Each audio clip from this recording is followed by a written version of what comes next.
সোয়া ৯টা নাগাদ আমাদের থানাতে একটা টেলিফোনিক ইনফরমেশন আছে যে কলকুলিয়াতে ফরেস্ট রিজার্ভ যে এরিয়া আছে এর ভিতরে একটা মৃত ব্যক্তির ডেড বডি পড়ে আছে। এই খবর পাওয়ার সাথে সাথে আমি আমাদের এসডিপি সাহেব, এসপি সাহেব, এডিশনাল এসপি সাহেব সবাইকে জানাই এবং আমরা একটা অফিসার সহকারে টিম করে আমরা ঘটনাস্থলে যাই। গিয়ে আমরা দেখতে পেয়েছি যে কলকুলিয়া যে ফরেস্ট রিজার্ভ যে এরিয়া আছে এখানে কোথাও আশেপাশে বাড়িঘর নেই, বিশাল বড় ফরেস্ট ল্যান্ড তাদের। তো এখানে একটা ডেড বডি রাস্তার পাশেই একটা দুপায়ের রাস্তা আছে, এর পাশে বাঁশের ঝাড়ের নিচে পড়ে আছে। ওর ব্লিডিং ইঞ্জুরি আছে, গলা কাটা আছে, এটুকু দেখতে পেয়েছি। আশেপাশে প্রচুর লোক এসছে, ওইখানে পাশে ফরেস্ট ল্যান্ডের পাশে মারাকপাড়া, সবরপাড়া আছে, লোকজন এসছে। আমাদের রিশান এসপি এসডিপি সাহেব ঘটনাস্থলে গেছেন।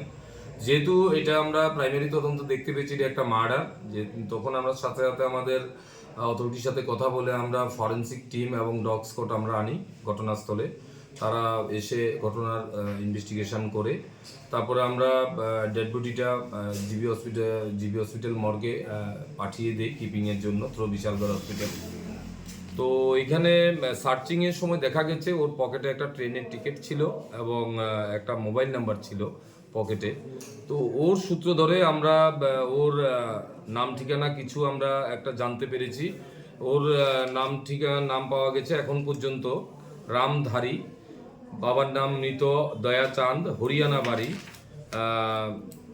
তো এই একটা অ্যাড্রেস আমরা মোবাইলের মাধ্যমে তদন্তের মাধ্যমে আমরা জানতে পেরেছি যে মোবাইল নাম্বারটা ছিল, তার সূত্র ধরেই আমরা একটু এগোতে পেরেছি। এখানে যেই নাম্বারটা ওর পকেটে ছিল ওটা আমাদের এখানে একজন গীতারানী দেববর্মা একজন মহিলা আছে আমাদের ইয়েতে বিশ্রামগঞ্জ থানার আন্ডারে জগাইবাড়ি বলে একটা জায়গা আছে।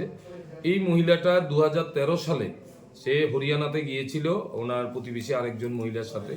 ওখানে ওই মহিলা দেওয়ারের সাথে ওর বিয়ে হয়, ওখানে একটি ছেলে সন্তানের জন্ম হয় এবং পরবর্তী সময় উনি যখন বাপের বাড়িতে চলে আসে 2-3 বছর পরে, এখন এখানে আসার পর আরেকটা মেয়ে সন্তানেরও জন্ম হয়। বর্তমানে তাদের ছেলে মেয়ের বয়স 10-11, তারা ক্লাস 5-এ পড়ে।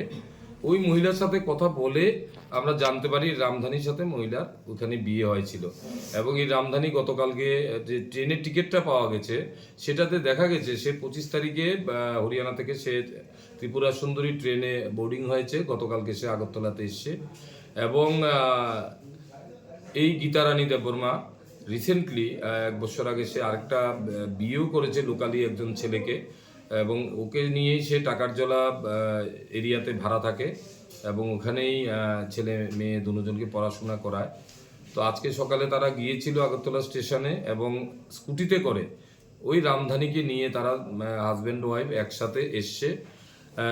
আসার পরেই তারা বাড়িতে চলে গেছে। রাস্তায় কোথায়ও এই ইনসিডেন্টটা করেছে যে কলকলি এরিয়াতে, যেখানে ওই জায়গাটা মহিলা কিছু লুকোচ্ছে, আমরা দেখছি কি আছে এখানে। তো মহিলাকে আমরা ডিটেইন করেছি, এখন পর্যন্ত জিজ্ঞাসাবাদ করেছি। আমাদের মহিলা থানার ওসি ম্যাডামও আছেন এখানে, মহিলা স্টাফ সহকারে, এসডিপি সাহেব সহকারে আমরা কিছু জিজ্ঞাসাবাদ করছি। তো এখনও ডিটেইন করা হয়েছে মহিলাকে। বাকি আমরা একটা কেস নিয়েছি, মার্ডার কেস। কেসটা নিয়ে আমরা তদন্ত শুরু করেছি। আমরা দেখব এটার অ্যাকচুয়াল যারা ইনভলভ আছে এই কেসে সবাইকে আমরা অ্যারেস্ট করব। স্যার, মামলা নম্বর এবং কি ধারায় নেওয়া হয়েছে? আমাদের বিশালগড় পিএস কেস নাম্বার এখানে 79/2024, এটা 10